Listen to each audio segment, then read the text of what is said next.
So for 3 whole years, the message of Islam was kept under wraps, shared only behind closed doors with a trusted few. But every movement, every big idea has that one moment where it has to step out into the open. This is the story of that tipping point, the day the Prophet Muhammad was commanded to take his message public. And it all kicks off with this single, powerful command.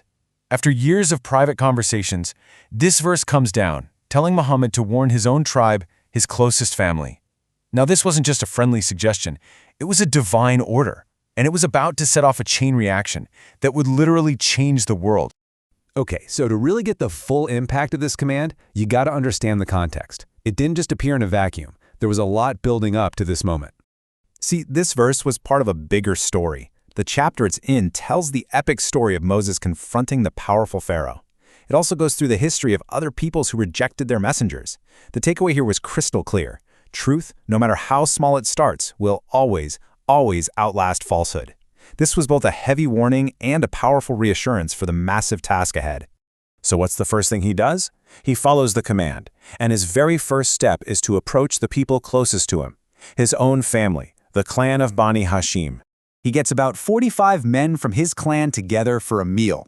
The idea was to deliver this huge message in a familiar, comfortable setting, right? Speak to his uncles, his cousins first. But, yeah, it did not go according to plan. Before the prophet can even get a word out, his own uncle, Abu Lahab, just jumps in. He immediately frames this new message not as a spiritual call, but as a direct political threat. He's basically saying, what you're doing is dangerous and you're going to bring ruin upon all of us. And just like that, with that immediate, hostile shutdown, the prophet says nothing. The whole atmosphere in the room was just poisoned before he could even speak his truth. The meeting just dissolves. Total silence, a complete non-starter. But was that the end of it? No way. He calls a second meeting, and this time he is absolutely determined to get his message across without being cut off. This time, he stands up and gets right to the point. No beating around the bush. He lays it all out there. The absolute oneness of God and his own role as a messenger, not just for them, but for every single person everywhere. This was the core of the faith, stated plainly and boldly. And then he brings it home, making it deeply personal. He talks about things everyone thinks about: death, what comes after, and being held accountable for your life. You see, this wasn't just some new social rule book. He was telling them that this was a matter of eternal consequence. The choice they made in that room had stakes that went far, far beyond this life. And right there, in that room, you can just feel the family splitting in two. On one side, you have his uncle Abu Talib. He says, look, I'm not going to follow your new religion, but you're my nephew and I'll protect you. And on the other side, you have Abu Lahab, who is just furious, yelling that he has to be stopped before his ideas spread.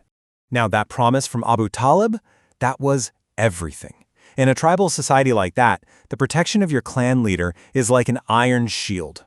Even though he didn't agree with the message, his commitment to family honor meant he would defend the prophet, and that provided the essential cover Muhammad needed for what he was about to do next. Okay, so with that crucial family protection locked in, he was finally ready to take the next and, let's be honest, the most dangerous step, taking the message beyond his family and out to all the clans of Mecca. So he goes up this hill called As-Safa, which overlooks the Kaaba, and from there, he lets out this traditional cry, "O Sabaha!" Now, you have to understand, this wasn't just a random shout. It was basically an emergency alarm, a call that signaled imminent danger. It was the way you got everyone to gather and fast. And it worked. They came. But before he gets to the main event, he asks them a really smart question. He's not talking about God or the afterlife, not yet. He's asking something way simpler. He's asking, hey, do you guys trust me? When I speak, do you believe I'm telling the truth? And their answer? It was a resounding yes. I mean, for 40 years, he'd been living among them. They literally called him Al-Amin, the trustworthy. So when they all agree, yeah, we've never known you to lie, he's basically just laid the perfect foundation for what he's about to say. And right there, with their trust secured, he makes the pivot.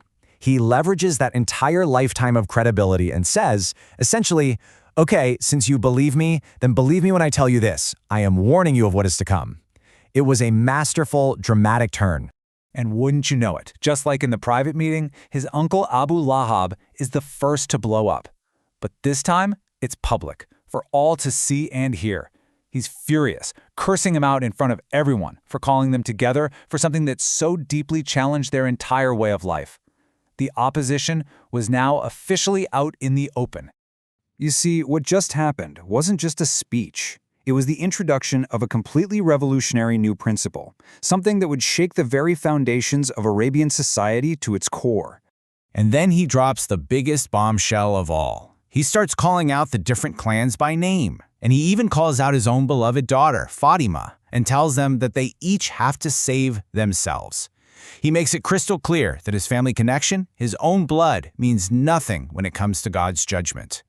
I mean, this was huge. He was basically declaring that the old rules were over. Your tribe, your bloodline, none of that could save you now. All that mattered was your own personal belief in your own actions. Faith was becoming the new glue for the community, and that was a direct challenge to, well, everything they had ever known. And it really leaves you with a pretty powerful question, doesn't it?